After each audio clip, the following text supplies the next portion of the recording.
Ey birodarlar, bilasizmi? Isroil hech qachon o'z chegaralarini to'liq belgilab olmagan. Aksariyat davlatlarning o'z suvereniteti qayerdan boshlanib, qayerda tugashini aniq ko'rsatadigan xaritalari bor. Ammo Isroilda bunday emas. Isroilning Misr va Iordaniya bilan chegaralari dastlab 1948-yildagi Arab va Isroil urushidan so'ng sulh chiziqlari sifatida belgilangan. Keyin esa 1979 va 1994-yillardagi tinchlik shartnomalari orqali rasmiylashtirilgan. Ammo uning Livan, Suriya, G'azo va G'arbiy sohil bilan chegaralari hanuzgacha belgilanmagan va tan olinmagan. Hatto Isroilning o'zida ham kelishilgan milliy chegaralarni ko'rsatadigan hech qanday rasmiy xarita yo'q. Bu noaniqlik bejiz emas, ey dindoshlar. Chunki Isroilning chegaralari qat'iy belgilanmas ekan, ular kengayishda davom etaveradilar. Bu chegarasiz loyiha Sionistlarning buyuk Isroil haqidagi tasavvuri va uning nafaqat falastinliklar, balki butun mintaqa uchun nima anglatishi haqidagi hikoyadir. Bir asrdan ko'proq vaqt mobaynida Sionist rahbarlar bugungi kunda nazorat qilayotgan hududlardan ancha uzoqqa cho'ziladigan Isroil davlatini, ya'ni buyuk Isroilni barpo etishga intilib keldilar. 1800-yillarning oxirida Isroil tashkil topishidan ancha oldin dastlabki sionist yetakchilar Yahudi davlati haqidagi tasavvurlarni muhokama qilish uchun yig'ildilar. Birinchisi, ko'pincha zamonaviy sionizmning otasi deb ataladigan Venalik sionizm asoschisi Theodor Herzl edi. U bu bo'lajak Yahudi davlatining chegaralari Iroqdagi Frot daryosidan tortib, Misrdagi Nil daryosigacha cho'zilishini tasavvur qilgan. Keyin esa Netanyahuning Likud partiyasining mafkuraviy ajdodi bo'lgan asli rossiyalik Zef Jabotinsky bor edi. U Isroil suvereniteti Iordan daryosining har ikki tomonida bo'lishini tasavvur qildi.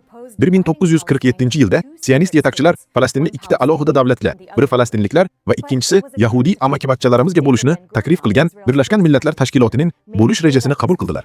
Ammo bu taktik hiyla edi xolos.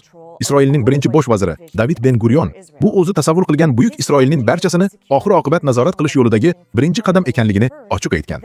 Uning strategiyasi avval yerning bir qismi uchun xalqaro e'tirofga ega bo'lish, keyin esa qolgan qismini kuch bilan tortib olish uchun harbiy qudratni oshirish edi. Va aynan shunday bo'ldi ham. 1948-yilda Nakba fojiasi paytida Isroil Birlashgan Millatlar Tashkiloti belgilagan chiziqlardan ancha tashqariga chiqib ketdi. O'shanda sionist jangarilar 750 mingdan ortiq falastinliklarni o'z uylaridan zo'rlik bilan haydab chiqardilar va 400 dan ortiq Falastin shahar va qishloqlarini vayron qildilar yoki aholisini qirib tashladilar. 1967-yilda Isroil g'arbiy sohil, G'aza, Golonlan tepaliklari va Sinay yarimorolini bosib oldi. Faqatgina 1973-yildagi urush paytida MISR kuchlari hududni qaytarib olgandan keyingina ular Sinayni Misrga qaytardilar. O'shandan beri Isroil g'arbiy sohil bo'ylab amalda yuz bergan voqeliklarni o'rnatish orqali o'z hududini kengaytirishda davom etmoqda. Xalqaro huquqqa ko'ra noqonuniy bo'lishiga qaramay, ortga qaytarish imkonsiz bo'lib qolgan aholi punktlari, postlar va harbiy zonalar shular jumlasidandir. G'arbiy sohil va Sharqiy Quddusdagi isroillik ko'chmanchilar soni 1967-yildagi bir necha mingdan bugungi kunda 800 mingdan ortiqqa keskin o'sdi. Va o'tgan yili Isroil aholi punktlarining shu kungacha bo'lgan eng katta kengayishi kuzatildi. Uzoq vaqt davomida Isroilning bosqichma-bosqich kengayishiga qaramay, aksariyat Isroil rahbarlari munosabatlarni normallashtirishga intilayotgan qo'shni arab davlatlarini g'azablantirmaslik uchun hech bo'lmaganda omma oldida buyuk Isroil haqidagi bayonotlardan o'zlarini uzoq tutdilar. Ammo 1970-yillarda asos solingan Gush Emonim kabi radikal ko'chmanchi guruhlar buyuk Isroil g'oyasidan hech qachon voz kechmadilar va Isroil aholi punktlarining kengayishini diniy taqdir bilan bog'lashda davom etdilar. Ularning bu harakatlari hozirgi ayni paytda g'arbiy sohilda o'z nazoratini mustahkamlayotganini ko'rib turganimiz tez o'sayotgan ko'chmanchilar harakatini kuchaytirishga yordam berdi. Bu Injildagi Isroil. Men uni shunday atay olamanmi? Ha? Demak, va bu nima? Xo'sh, bular qaysi davlatlar? Qaysi davlat? Nomini aytmang. Va bugungi kunda buyuk Isroilni shunchaki chetga g'oya sifatida e'tiborga qoldirib bo'lmaydi. Isroilning amaldagi hukumati Isroil tarixidagi eng o'ng qanot hisoblanadi. Unga hududiy kengayishni o'z siyosiy platformalarining asosiy tarkibiy qismiga aylantirayotgan Itamar Ben-Gvir va Bezalel Smotrich kabi ekstremist vazirlar rahbarlik qilmoqda. Hatto Isroil bosh vaziri Benyamin Netanyahu ham uni ochiqchasiga qo'llab-quvvatlay boshladi va yaqinda bu loyihani tarixiy va ma'naviy missiya deb atadi.